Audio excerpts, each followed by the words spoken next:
बिस्मिल्लाह वस्सलातु वस्सलामु अला रसूलिल्लाह। कल हमने एक पोस्ट डाली थी कि यजीद पलीत ये फास्क मोलिन था, शराबी था, और बाकी इस हवाले से हमने ये भी लिखा कि अगर कोई शख्स यजीद पलीत को काफिर कहता है तो काफिर कह सकता है, कोई हर्ज नहीं। इस पर कोई नासबी टोला है, इनको पेट में बड़ा दर्द हुआ और इन्होंने सोशल मीडिया पर दीगर जगहों पर हमारे खिलाफ बकवासात करना शुरू कर दी कि यजीद पलीत ने इमाम हुसैन रज़ी अल्लाह ताला अन्हु को शहीद नहीं करवाया, इसको काफिर नहीं कह सकते। तो इस हवाले से हमारे अहले सुन्नत के कुछ लोग कह रहे हैं कि मुफ्ती साहब आप इसकी मजीद वजाहत कर दें। भाई इस पर तमाम अहले सुन्नत का, तमाम मुसलमानों का इस बात पर इत्तेफाक है कि यजीद पलीत फास्के मोलिन था, कबीरा गुनाहों का मुर्तकिब था, शराबी था, जानी था। इस पर तमाम अहले सुन्नत का इस बात पर इत्तेफाक है, कबीरा गुनाहों का मुर्तकिब था।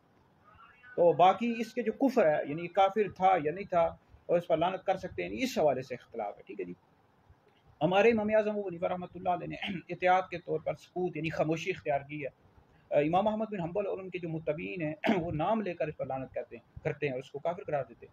आला हज़रत का फ़तवा रज़विया जिल्द नंबर 14 में पूरा फतवा भी मौजूद है। उसमें आला हज़रत ने ये लिखा है कि इमाम आज़म अबू हनीफा रहमतुल्लाह अलैह ने इसके कुफ्र के बारे में एहतियातन सकूत इख्तियार किया। इमाम अहमद बिन हम्बल और उसके मुत्तबीन नाम लेकर लानत करते हैं। तो आला हज़रत ने ये लिखा है यानी इसके कुफ्र में और लान में इख्तिलाफ है। ठीक है, बाकी कबीरा गुनाहों का मुर्तकिब था, शराबी था, जानी था। तो बहरहाल ये मेरा चैलेंज है, किसी भी हमारे काबिल उलमा ने ये नहीं लिखा कि अगर इसको काफिर कहेंगे तो गुनाह हो जाएगा या लानत करेंगे तो ऐसा शख्स गुनाहगार होगा। भाई अगर कोई काफिर कहता है, काफिर कह सकता है, लानत करता है तो लानत भी कर सकता है। बल्कि काजी सनाउल्लाह पानीपति रहमतुल्लाह अलैह ने अपने मकतूबात में लिखा है कि यजीद ये काफिर था, मुतबर रिवायात से साबित है। कई जो हमारे काबिल उलमा ने इसको काफिर भी लिखा है, मुतबर रिवायात से साबित है। यह अपने मकतूबात में लिखा है। इसी तरह अलबिदाया व निहाया में पढ़ो, ये जो नासबी टोला है कहता है कि इमाम हुसैन रज़ी अल्लाह ताला अन्हु को उसने शहीद नहीं करवाया, शहीद का हुक्म ही नहीं दिया था उसने। अलबिदाया व निहाया में आया कि इसने यजीद पलीत ने ये हुक्म दिया था कि इमाम हुसैन रज़ी अल्लाह ताला अन्हु और इनके साथी अगर बैत न करें तो उनको कत्ल कर दो।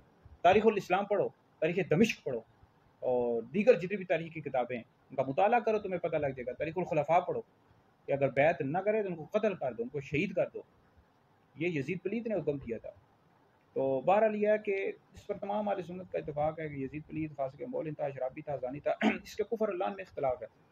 अब कई लोग नहीं कर इसको काफिर कहते तो ठीक है, कोई हर्ज नहीं है जो नहीं करते, लेकिन ये इसको कोई अच्छा नहीं समझता। इस बात पर सबका इत्तेफाक है, यजीद पलीत फासिक मोलिन शराबी जानी था, अहले बैत का दुश्मन था ये। बहरहाल मेरा अपना फतवा भी मौजूद है, वो फतवा भी इंशाल्लाह सोशल मीडिया पर दीगर जगहों पर शेयर कर दूंगा। उस पर मैंने यही लिखा है कि इसको काफिर कह सकते हैं, कोई हर्ज नहीं है, लानत भी कर सकते हैं। मेरे नज़दीक जो हमारा हैदरी दारुल इफ्ता अहले सुन्नत है, तो हमारे नज़दीक यजीद पलीत ये काफिर है, उस पर लानत करने में भी कोई हर्ज नहीं है, कर सकते हैं भाई। तो वीडियो सुनकर दीगर लोगों तक भी पहुँचाएँ, ये आप लोगों के लिए बहुत बड़ा सबक है।